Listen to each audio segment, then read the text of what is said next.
Hello everyone, welcome to all of you. देखिए, आज हम आपको छंद के बारे में बताएंगे। सबसे पहले छंद का सर्वप्रथम उल्लेख कहाँ मिलता है, तो ऋग्वेद में।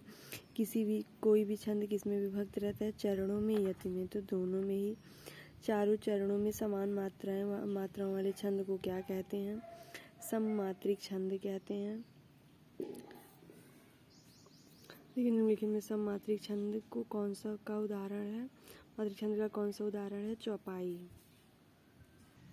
देखिए, आपका सममात्रिक में क्या क्या आता है। सममात्रिक में 4 चरण होते हैं, अर्ध सममात्रिक में ये 2 चरण होते हैं, 6, और विषम मात्रिक छंद में 6 चरण होते हैं। देखिए, सममात्रिक छंद का मतलब चारों चरण में बराबर मात्राएं होती हैं, और अर्ध सममात्रिक छंद में का मतलब होता है विषम चरणों में, मतलब पहली और तीसरे चरण में समान रहती हैं, और दूसरे मतलब इवन नंबर में या सम चरणों में समान रहती है, इसलिए इसको कहा जाता है अर्ध सममात्रिक। और विषम मात्रिक छंद में 6 चरण होते हैं। कौन कौन से? सभी चरण में असमान मात्रा में रहते हैं। जैसे कुंडलिया है, कुंडलिया में कुंडलिया दोहा प्लस रोला से मिलके बनता है। ठीक है, जिस शब्द से शुरू होता है उसी पर खत्म होता है। देखिए, सममात्रिक में आपका क्या क्या आता है, अहीर, तोमर।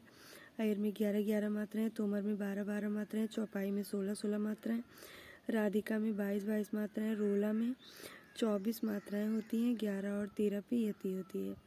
गीतिका में 26 मात्राएं होती हैं, 14 और 12 पे यति होती है।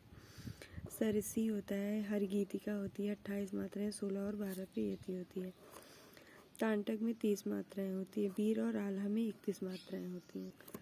इसमें देखिए, बरवे में पहले और तीसरे चरण में 12 मात्राएं, दूसरे और चौथे चरण में 7 मात्राएं, और दोहा में विषम मतलब पहले और तीसरे चरण में 13 मात्राएं, और दूसरे और चौथे चरण में 11 मात्राएं।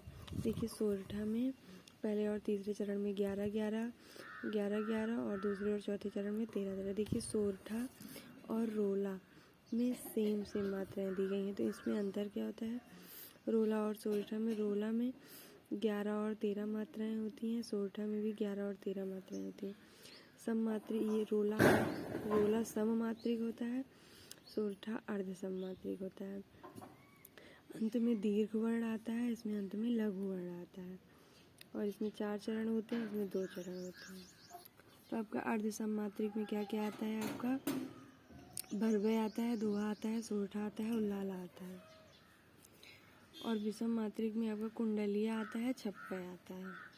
छप्पय आपका रोला और उल्लाला से बनता है, और कुंडलिया दोहा प्लस रोला से बनता है। देखिए, शिल्पगत आधार पर दोहे से उल्टा छंद कौन सा होता है, तो सोरठा होता है। जिस छंद के पहले तथा तीसरे चरण में 13 और दूसरे तथा चौथे चरण में 11 मात्राएं होती हैं, उसको क्या कहते हैं, दोहा। देखिए, अर्धसम मात्रिक दोहा जाति का छंद है, तो इसमें कौन सा हो जाएगा, 12वें का दोहा।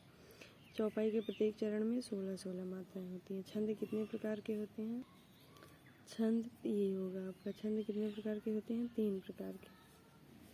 देखिए, दोहा और रोला को क्रम से मिलाने पर कौन सा छंद बनता है, तो डी और आर मतलब डॉक्टर को छंद मिलाने पर कुंडलिया बनता है।